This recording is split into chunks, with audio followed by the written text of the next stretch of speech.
नमस्कार, मैं हूं अंशुमान। क्रिप्टो काउंटर पर आपका स्वागत है। अमेरिकी जॉब डेटा के बाद क्रिप्टो बाजार में कुछ मजबूती है, लेकिन तेजी का रुख नहीं है और बाजार में दिशा नहीं दिख रही।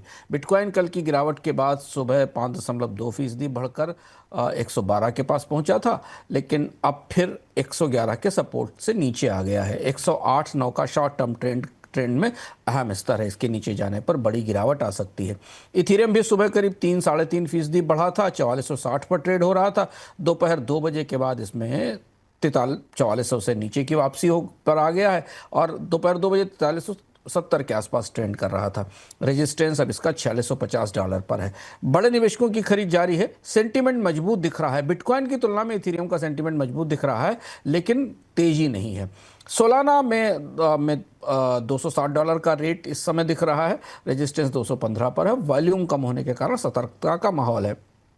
इसके अलावा फाइल कॉइन और आवे कॉइन्स ये 3.8% ऊपर है। इनके नेटवर्क का उपयोग भी बढ़ रहा है और लेंडिंग का मोमेंटम है। इनका इस्तेमाल डिफाई में हो रहा है, लेकिन इनमें निवेश के लिए सतर्कता जरूरी है, क्योंकि इनमें तेज उतार चढ़ाव का खतरा बना हुआ है। प्रमुख संस्थाओं की गतिविधियां देखते हैं। यूएस के बैंक कॉर्प ने 3 साल बाद अपनी बिटकॉइन कस्टडी प्लेटफॉर्म को फिर हरी झंडी दिखाई है और ये नए सिरे से शुरू किया गया है। न्यूयॉर्क डीआईजी के साथ साझेदारी में और ईटीएफ फंड मैनेजर संस्थानों को लक्ष्य में रखकर बैंक कॉर्प एक नई बिटकॉइन कस्टडी सर्विस लेकर आ रहा है।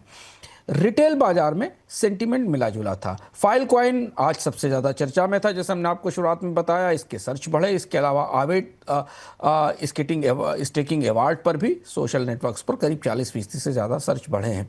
रिटेल सेंटीमेंट पिछले हफ्ते की बिकवाली से उबर रहा है। एक्सचेंज फ्लो पॉजिटिव है, लेकिन मार्च जैसा उत्साह नहीं है। सितंबर में, जैसे हमने आपको कल बताया था कि क्रिप्टो बाजार में सितंबर को थोड़ा ज़्यादा दबाव वाला मंथ माना जाता है और वो हमें रिटेल ट्रेंड्स पे साफ दिखाई दे रहा है। अमेरिका और ईयू की तरफ से कोई बड़ा नया नियम नहीं आया है, लेकिन अगले सप्ताह सिक्योरिटी एक्सचेंज कमीशन की कस्टडी गाइडलाइंस आने वाली हैं क्रिप्टो को लेकर, जिस पर बाजार की निगाह रही है। जो बड़ी खबर आई वो वेनेजुएला से आई। डॉलर की कमी के कारण वेनेजुएला सरकार ने प्राइवेट एक्सचेंजेस को क्रॉस बॉर्डर ट्रांजैक्शंस के लिए, यानी सीमा पार पैसा भेजने के लिए टेदर की स्टेबल कॉइन यूएसडीटी की इजाज़त दी है। जुलाई में करीब करीब $119 मिलियन का वॉल्यूम भी इस पर दिखाई दिया है। वेनेजुएला की कंपनियां जो दुनिया में खरीद करती हैं उसमें इस कॉइन का प्रयोग करेंगी। वेनेजुएला एक्सचेंज में अब सीधे में जो ट्रेडर हैं वो बोलीवार में यूएसडीटी बेच रहे हैं, स्थानीय करेंसी में, और बड़े रिटेलर और होलसेलर अब टेथर में पेमेंट स्वीकार कर रहे हैं।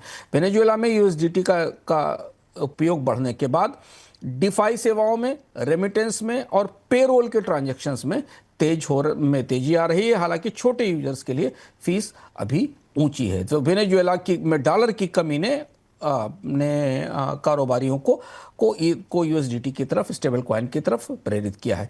पिछले 24 घंटे में कोई बड़ा आउटिंग या डीलिस्टिंग रिपोर्ट नहीं हुई है और ना ही कोई स्कैम या एक्सप्लॉइट का केस सामने आया है। अमेरिका और चीन में क्रॉस सेक्शन सेटलमेंट पर जांच जारी है, लेकिन कोई नई हेडलाइन या कोई नई सूचना नहीं आई है। बाजार का अगर आउटलुक और जोखिम देखें तो मार्केट की नज़र अगले हफ्ते सिक्योरिटी एक्सचेंज कमीशन की ईटीएफ कस्टडी गाइडलाइन पर है।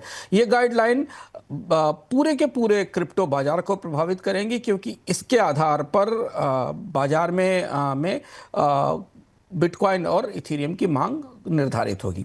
टेक्निकल रिस्क ये है कि बिटकॉइन 108 से 900 से नीचे के लेवल पर जाएगा। इसके नीचे जाने पर बिटकॉइन में बड़ी गिरावट आ सकती है और $95,000 तक जाने का डर दिखाई दे रहा है। अपसाइड बिटकॉइन और इथेरियम का इस बात पर निर्भर है कि ईटीएफ के फ्लोज कैसे काम करते हैं और आने वाले समय में डेटा क्या है। हम आ गए हैं अपने विजडम पर। स्टेबल कॉइन और टीथर अब धीमे धीमे पॉपुलर हो रहे हैं और आज मैंने वेनेजुएला में देखा कि ये डिजिटल डॉलर की तरह काम कर रहे हैं और यही आज का महत्वपूर्ण विजडम है। जिन देशों में महंगाई या कैश की कमी होती है, अब वहाँ लोग इन्हें पेमेंट और सेविंग और ट्रेडिंग के लिए अपना रहे हैं। वेनेजुएला एक और देश है जिसने ऐसा करना शुरू किया। अर्जेंटीना में, ब्राज़ील में, नाइजीरिया में इसका इस्तेमाल पेमेंट्स के लिए किया जा रहा है। ये एक अच्छा विकल्प है, पर ध्यान रखें कि इनकी वैल्यू हमेशा जो इशू करने वाली कंपनी है या इशूअर है उसकी विश्वसनीयता और ग्लोबल नियमों पर निर्भर करती है। क्रिप्टो काउंटर में आज इतना ही। कल फिर लौटेंगे नए अपडेट्स के साथ।